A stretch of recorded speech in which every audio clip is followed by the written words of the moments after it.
नमस्कार दर्शक बंधु आ गोटे सुंदर कथा आपण मान संग शेयर करी बढ़िया कथाटे कथाटी हूँ भगवान नारद भगवान विष्णु और नारद एकाठी जगह बसी नारद कहले कि आज आज्ञा आम टे भक्ति को जावा आठी लोक मैंने केमती रोचे खबर टी ना भगवान कहले ना समय ना केत फांका हेले केत समय हेले आम जीवा किछि दिन गला भगवान नारद कहले आज चलो जीवा भक्त देखा करी आसे लोक मैंने केमती रोचे गले भक्त को गला बेले से माने भगवान नारद बेश बदल देले आमर जमी अभ्यागत जमी सब जाती अतिथि जमी जाती हाँ अतिथि जमी जाती से बेश से जाए जनक द्वार मूल ठिड़ा है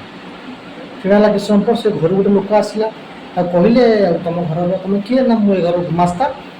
ना तुम टे तुम बाबू को डाक से जाए बाबू को जनइले बाबू विरक्त हेले कहले मो कम व्यस्त धन मोर बहुत धन जमी बाड़ी हिसाब पत्र कागज मु सब करुँची मुझे भी जापारि मना करते से फेरी जाते से लोकटे से भगवान माने भगवान को नारद को कहला से तो अलग बेस जाइए ना जापारे से मैंने कहला भगवान पुणी कहले यथरक जाइए कह टे जरूरी डाकुंट शुणी आसो टे देखा करते आस जहाँ टे बुझे तुम बाबू कह आम दिज बाहर ठिया है टे आसू से कथा पुणी कहले बाबू को जनइला सी गुमास्ता सी विरक्त कहले ना मुझे जमा कदापि जीवी ना मना करते मुझे जीवी नहीं मैंने जीवी नहीं हिसाब कर समय ना मोर धन जमी बाड़ी कागज पत्र टंका हिसाब मो सरू ना मोर समय ना मुझे जीवी नहीं सी आसी मना करदेला भगवान और नारद छोटे मन दुख आसिले से भगवान नारद को कहले कि तुम भक्त तुम द्वार में मत आनी तुम्हें मु कौन पाइली तुम तो देख लो चलो मो भक्त जो अच्छा घर को जा देखा कौन केमी जी तुम निजे ही कह कि बाट गलापर गोटे घर पड़ा बुढ़ा बुढ़ी अच्छा से बुढ़ा बुढ़ी घर जाए पहुँचीगले तो बुढ़ा बुढ़ी घर पहुँचीगले बुढ़ा बुढ़ी एम देखिए अतिथि भावी चटई पानी एवं कथा क्षीर घर गाईटे थी ना क्षीर लहुणी छेनासर जहाँ थी आनी सब देले खावाई भगवान खाइले नारद भी खाइले ये समय कथा और सी पूरा देखिक अतिथि को पूरा भाव विहल होगले खुशी होगले एवं सागे किस समय भगवान नारद बीतेले से पलि आसिले आसला बेले बाटर नारद भगवान को पचारे आज्ञा आपन तो दी जगह गले क्या कौन बर देले कहापाई कौन मन स्थिर कले ना प्रथम आम जहाँ गोटे जाइए बर देली या जे आहरी धन संपत्ति मारी जाऊ से केमी मो पाखक मो स्पर्श न पाँ मोपाई समय ना मुझे चाहिए आहरी मारी जाऊ आहरी धन संपत्ति मारी जाऊ से सब धन संपत्ति सब सी मज्जी रहते ना आंपाई बुढ़ा बुढ़ी कहली बर देली गाईटी मर जाए नारद आश्चर्य हेले कहले कि आश्चर्य कथा तुमको जी पचारा ना जे तुमको धिकार कला बर दे धन संपत्ति मारी जाऊ जे सबकि कला तुम खुशी होगला कहते तार गाईटी मर जाऊ ना रे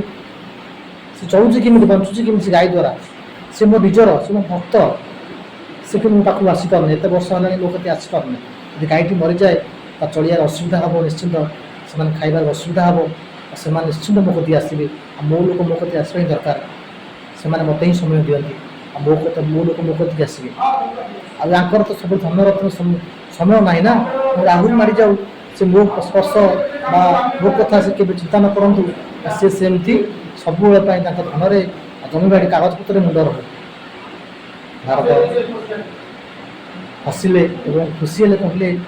आपण निष्पत्ति आपणकर जहाँ किए जापर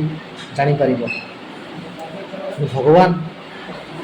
केतबले कौन रूप आसवे आपको परीक्षा करेंगे आप जापर से चाहिए भगवान सी बुढ़ा बुढ़ी भल वर दे पारे कि जानते सी मोर भक्त तेणुक या भिडियो भल लगता है। ଲାଇକ୍ ସେୟାର ସବସ୍କ୍ରାଇବ୍ ନିଶ୍ଚିନ୍ତ କରିବେ। ରହିଲି ଜୟ ଜଗନ୍ନାଥ। ଦର୍ଶକ ବନ୍ଧୁ ଆପଣଙ୍କୁ ଟିକେ ଏତିକି ଅନୁରୋଧ, ମୋର ସବୁବେଳେ ପାଇଁ ମୁଁ ଆଗରୁ ବହୁତ ସର୍ଟ ଭିଡ଼ିଓ ପକାଉଥିଲି, କିନ୍ତୁ ସର୍ଟ ଭିଡ଼ିଓ ପକାଇବାକୁ ହେଲେ ମନ ସେଠି ଦେହ ସୁସ୍ଥ ରହିବା ଦରକାର, ସବୁବେଳେ ଟିକେ ଭଲ ରହେ, ମନ ରହିବା ଦରକାର। ସେଥିପାଇଁ ମୁଁ ସେତେବେଳେ ସର୍ଟ ଭିଡ଼ିଓ ପକେଇଲି ଏଇଥିପାଇଁ ଯେ ମୁଁ ଚାହିଁଲି ହଁ ଏତେ ବହୁତ ଭିଡ଼ିଓ ପକେଇଲେ ଭାଇରାଲ୍ ହେଇଯିବି, କିନ୍ତୁ ସର୍ଟ ଭିଡ଼ିଓରେ ଭଲ ସବସ୍କ୍ରାଇବର, କିନ୍ତୁ କଷ୍ଟ ଯନ୍ତ୍ରଣା ଭିତରେ କେତେ ଦିନ ଭିଡ଼ିଓ ପକେଇ ହେବ, ପକେଇ ହେଲାନି, ଭିଡ଼ିଓ ଛାଡ଼ିଦେଲି। ଲଙ୍ଗ୍ ଭିଡ଼ିଓ ବା ବ୍ଲଗ୍ ଭିଡ଼ିଓ ପକେଇଲି, ତଥାପି କିଛି ହେଲା ନାହିଁ। କିନ୍ତୁ ଏବେ ସେଇ ସର୍ଟ ଭିଡ଼ିଓକୁ ପୁଣି ଯାହା ଯେତିକି ଯେମିତି ହଉ ପକାଉଛି, ଆପଣମାନେ ଟିକେ ଯାହା ବି ହଉ ମୋତେ ସପୋର୍ଟ କରିବେ। ଯାହା ଯେମିତି ଆସୁଛି ସେମିତି କରୁଛି, ଟିକେ ଆପଣମାନେ ମୋତେ ସପୋର୍ଟ କରନ୍ତୁ ଭାଇକୁ ଟିକେ। ମୁଁ ସବୁଦିନ କିଛି ନା କିଛି ସର୍ଟ ହଉ ବ୍ଲଗ୍ ହଉ କିଛି ନା କିଛି ଭିଡ଼ିଓ ପକାଇବି, ଆପଣମାନଙ୍କ ସହିତ ମୋ ଜିନିଷ ମୁଁ ସେୟାର କରିବି। ଆପଣମାନେ ମୋତେ ଟିକେ ସପୋର୍ଟ କରନ୍ତୁ, ଟିକେ ସପୋର୍ଟ କରନ୍ତୁ ସାଙ୍ଗମାନେ। ରହିଲି ଜୟ ଜଗନ୍ନାଥ।